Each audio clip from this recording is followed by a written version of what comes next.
అంటే నాకేంటంటే డికేడ్స్ నుంచి లాస్ట్ 2.5 డికేడ్స్ నుంచి నాకు ఏ సినిమా చెప్పుకోవడం నాకు తెలియదు. తొలి ప్రేమ కూడా ఆడినప్పుడు నా ఫస్ట్ సినిమా ఆడినప్పుడు కూడా అంటే మేబీ నా 3rd 4th సినిమా నాకు తెలియదు అది ఎంత హిట్ అయిందని కూడా తెలియదు. అలాగే మనం ఓజీ హిట్ అయినప్పుడు కూడా నాకు తెలియదు. అంటే నాకేమనుకుంటానంటే మన పని అయిపోయింది కదా, మీరు చొక్కాలు చించుకుంటారా థియేటర్లో ఏం చేస్తారో నాకు తెలియదు నాకు. అలాగే ఈ సినిమా మీకు అత్యంత అద్భుతమైన వినోదం ఇవ్వాలి, మీకు జోష్ని ఇవ్వాలని మనస్ఫూర్తిగా కోరుకుంటూ మీ అందరికీ మరోమారు ఒకటి నా కుదిరినంత వరకు అంటే నేను చాలాసార్లు అనుకున్నాను, ఒకసారి సినిమాలు పాలిటిక్స్లోకి వెళ్ళి సినిమాలు వదిలేస్తే బెటర్ అనిపిస్తుంది ఒకసారి. కానీ ఏమనిపిస్తుంది అంటే దానికి రీజన్ ఏంటంటే కనీసం నన్ను చాలామంది మాట్లాడుతూ ఉంటారు, కొంతమంది నేనంటే పడని రాజకీయాలు ఉండే వ్యక్తులు కొంతమంది. నాకేమనిపిస్తుందంటే అలాగే నాకేమనిపిస్తుందంటే రాజకీయాల్లో ఉండే వాళ్ళందరికీ కాంట్రాక్టులు చేసుకుంటారు, వాళ్ళందరికీ వ్యాపారాలు ఉన్నాయి. నాకు సినిమా ఉంది, కాకపోతే నేను కూర్చోబెట్టి మొత్తం పనులు అన్నీ వదిలేసి బాధ్యతలు వదిలేసి నేను సినిమాలు చేయట్లా. కనీసం ప్రతి మనిషికి 8 hours డ్యూటీ చేయాలి, అది కనీసం బేసిక్ రూల్ అది 8 hours. అలాంటిది నేను 16 గంటలు పనిచేస్తాను, 14 గంటలు పనిచేస్తాను. ఒక 3-4 గంటలు ఇలాంటి సమయంలో కుదిరితే అన్నీ కరెక్ట్గా పెట్టుకొని నా సమయాన్ని నిజంగా దృష్టిని దాని తాలూకు విలువను గుర్తించి సరిగ్గా ప్లాన్ చేసుకుంటే మన ఉస్తాద్ భగత్ సింగ్ లాగా ఎలా ప్లాన్ చేయగలం హరీష్ చూపించారు అది. సో నాకు దాన్ని బట్టి సినిమాల్లో మనం చేయొచ్చు అనే ఒక చిన్నపాటి ఆశ అయితే కలిగింది. అంటే ఆశ కంటే కూడా చెప్పాలంటే ఒక ధైర్యం వచ్చింది. సో నెక్స్ట్ టైం ఎవరన్నా సినిమా చేయాలి నా దగ్గరికి వచ్చినప్పుడు హరీష్ శంకర్ గారికి మైత్రి మూవీస్కి నేను పంపిస్తాను. వాళ్ళు ఎలా ప్లాన్ చేశారు, ఎలా అత్యంత తక్కువ టైంలో, అంటే నేను వాళ్ళకి అర్థమయ్యేది కాదు. ఎప్పుడు నేను ఆంధ్రాలో ఉన్నాను, ఎప్పుడు ఇక్కడ ఉన్నాను అర్థమయ్యేది కాదు ఎవరికి.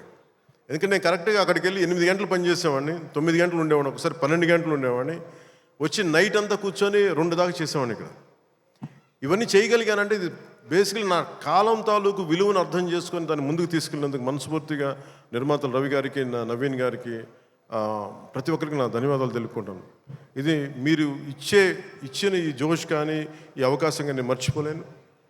మీరు అలాగే విదేశాల్లో ఉన్న తెలుగు ప్రేక్షకులందరికీ, నా అభిమానులందరికీ మనస్ఫూర్తిగా ధన్యవాదాలు తెలుపుకుంటూ ఈ సినిమా అద్భుతమైన విజయం సాధించాలి, మీ అందరికీ ఆనందం పంచాలి మనస్ఫూర్తిగా కోరుకుంటూ నా తోటి నటీనటులందరికీ, టెక్నీషియన్స్ అందరికీ, హరీష్ శంకర్ గారికి, నిర్మాతల ద్వయానికి, ప్రతి ఒక్కరికి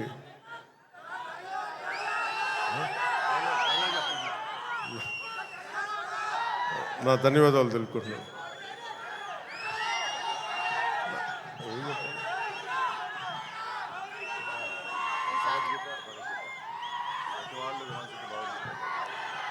అదే నా భయం ఏంటంటే సినిమాలో చెప్పేస్తాను కానీ అది భగవద్గీత ఇది భగవద్గీత అని. నా భయం ఏంటని చెప్తాను. నేను చాలా దైవభక్తుడిని, నాకు భయం ఇవన్నీ సినిమాల వరకు మనోడు నెట్టేసి చెప్పించేస్తాడు, కానీ ఇవన్నీ సినిమాల్లో అంటే ఇలా చెప్పడానికి చాలా భయం వేస్తుంది.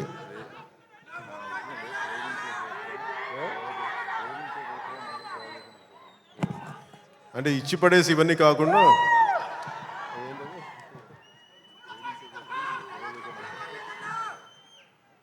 అంటే ఆ డైలాగ్ చెప్పు ఒకసారి, నువ్వు ఏ రాసో చెప్పు.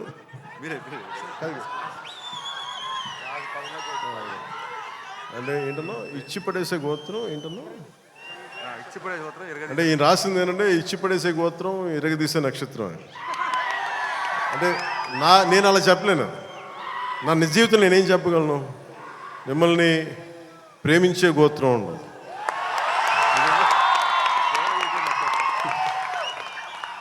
ఇది నేను ఎలా చెప్పగలంటే మిమ్మల్ని ప్రేమించే గోత్రం, సేవ చేసే నక్షత్రం.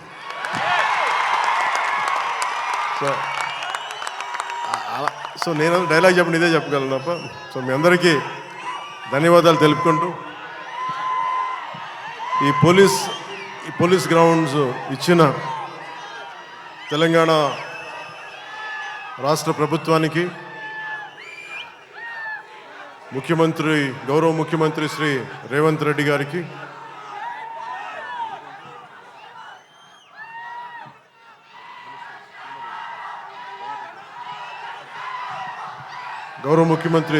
గారికి, సినిమాటోగ్రఫీ మినిస్టర్ కోమటిరెడ్డి గారికి, తెలంగాణ రాష్ట్ర డీజీపీ గారికి, కమిషనర్ గారికి, సజ్జనార్ గారికి, పోలీస్ గ్రౌండ్స్ ఇచ్చిన పోలీస్ అధికార యంత్రాంగానికి, ఇక్కడ రక్షణకు వచ్చిన పోలీస్ కానిస్టేబుల్స్ అందరికీ, అధికారులందరికీ మరోమారు ధన్యవాదాలు తెలుపుకుంటూ ఈ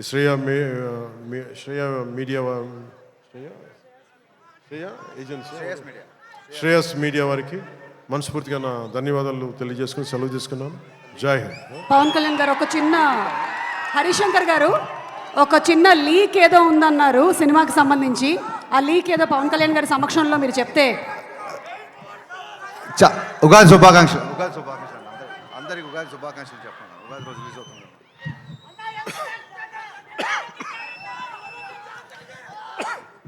మీరు ఆరోగ్యం జాగ్రత్తని దగ్గు తెప్పించారు నాకు. అంటే నాకు ఉగాది సందర్భం రోజున ఈ సినిమా రిలీజ్ అవుతా ఉంది. సో మీ అందరికీ మన తెలుగు రాష్ట్రాల్లో ఉన్న ప్రజలందరికీ, అలాగే భారతదేశంలో ఉగాది జరుపుకున్న ప్రతి ఒక్కరికి ఉగాది శుభాకాంక్షలు తెలియజేసుకున్నాను. Love you. అలాగే ఉగాది రంజాన్ రెండు కలిసి వచ్చిన ఈసారి, అందుకని పక్కన వచ్చిన పక్క రోజులు. అలాగే రంజాన్ శుభాకాంక్షలు కూడా మనస్ఫూర్తిగా తెలియజేసుకున్నాను. నేను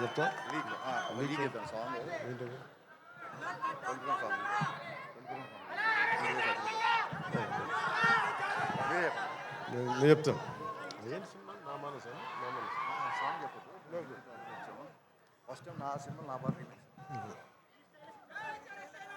అంటే లీక్ ఇవన్నీ అంటే సినిమాలో ఏం పెట్టారని. ఇందాక శ్రీలీల గారు డ్యాన్స్ లేదు అంటే నాకు డ్యాన్స్కి మించిన సాంగ్ ఒకటి చేశారు ఆవిడ. So very beautiful song. అది మీకు తిరిగి ఇందాక సుమా గారు చెప్పినట్టుగా చాలా దశాబ్దాల క్రితం అప్పుడెప్పుడో నేను చాలా సినిమాలు చేస్తున్నప్పుడు మీకు గుర్తుండే ఉంటుంది కదా, చాలా రోజుల క్రితం, కొన్ని శతాబ్దాల క్రితం ఆ మర్చిపోయిన నా భావనని తిరిగి ఈ సినిమాలో హరీష్ గారు తీసుకొచ్చారు దాన్ని. అది ఇందాక మీకు కనిపించే ఉంటుంది. ఇందాక ట్రైలర్లో కూడా దాని తాలూకు ఆ చిన్నపాటి ఆలాపన అనేది కనిపిస్తుంది. అది నేను నిజంగా చాలా ఎంజాయ్ చేస్తున్నప్పుడు. సో ఈ సినిమా మరోమారు మీ అందరికీ ఆనందం కలిగిస్తుంది తెలియజేసుకుంటూ జై హింద్.